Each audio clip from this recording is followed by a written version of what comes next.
evening, everybody. Happy Thursday to you all. Welcome to another episode of BossFM Evening News with your host, Jesse. And your boy, Bryson. Virtual handshake every single day. My boy. So, you already know what time it is. Bryson, tell them what time it is. It's time to wake the streets up, man. Let's get it. Wake the streets up. Yeah. Okay. Wake the streets up. Okay. Come on. Okay. Wake the streets up. Yeah. Come on. Wake the streets up. Yeah. Okay. A 13-month-old baby died, and a 20-year-old woman is fighting for her life after they were stabbed inside a Canton home on Tuesday afternoon. The Canton Police Department is investigating the incident that happened around 2:30 at the home in the 200 block of Mountain Vista Boulevard. Canton officers were called to the home and found a woman, Chloe Alexis Driver, 20 years old, of Knoxville, Tennessee, and a toddler in a bedroom, both suffering from stab wounds. The child was transported to Northside Hospital, Cherokee, where she will succumb to her wounds. So investigators have been interviewing all the people that were at the home at the time of the incident.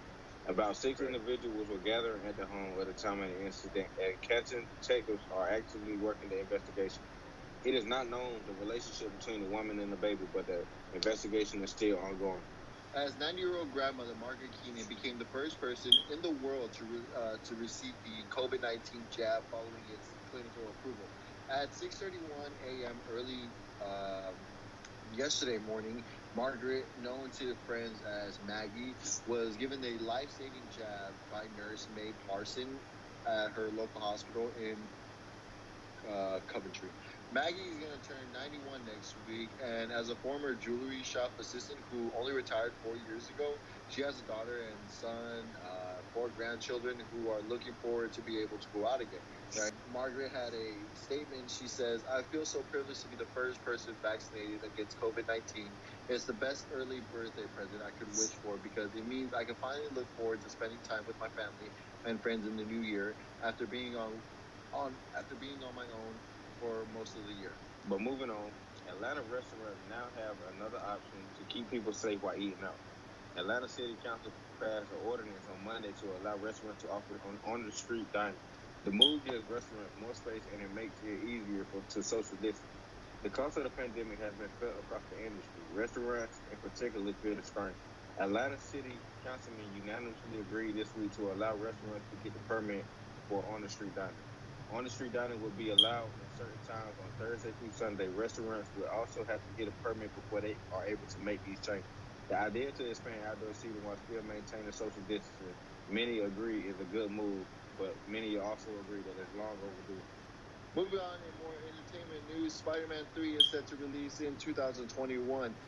The cast of Spider-Man 3 is not only going to be one of the biggest ones since the original trilogy with Tobey Maguire, but this has to be the biggest reunion. The lead starting role as Peter Parker, Tom Holland, is set to reunite with other Peter Parkers of the past, as Tobey Maguire, the original Spider-Man, back when you and I were growing up watching him, and then Andrew Garfield, who we do not speak of in his Amazing Spider-Man series.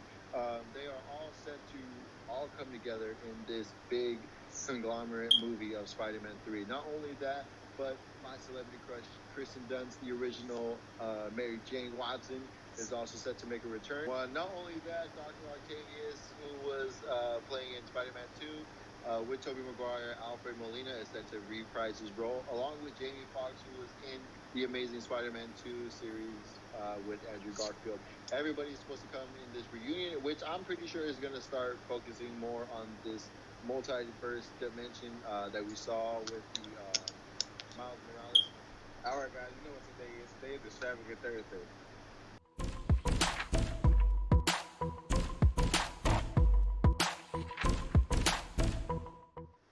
So Extravagant Thursday is where we will tell you our favorite luxurious travel spot that we have been to or is on our bucket list to go to one day. With limited capacity and other safety protocols in place, the 10th annual Outdoor Lights during this Christmas special extravaganza may be the very best experience yet. What other way to celebrate the holidays than with people that you love to be around in a nice environment like the Atlanta Botanical Garden? Man, I'm trying to tell you, the Botanical Gardens, man, don't know. I just might find me somebody just to take it to this place, man. I'll try to tell you. It's God. Hey, man, I'm trying to tell you, I like the life, man. It is based off in the location area of Pomona, California. This Chick-fil-A not only goes above and beyond to give its customers great quality service, but also a great quality Christmas light show. So their entire drive-thru actually has like fencing. So it's PVC pipes wrapped all the way from the end all the way to the front where you grab your food.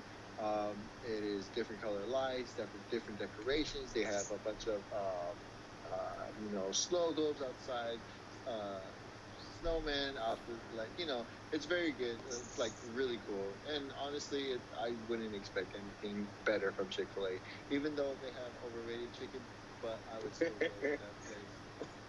All right, guys, that is it for your Thursday evening news. Please make sure to tune in tomorrow evening at 8:30 p.m. for more news and updates, and do not forget to tune in tomorrow's morning show at 10:30 a.m. for some entertainment news with BossFM. If you would like to rewatch our shows, as always, they'll be available for replay on our BossFM app and on all of our social media platforms. Thank you again for tuning in. It's your boy, Bryson. And it's your boy, Jesse. Hope you guys have a great evening. The streets up.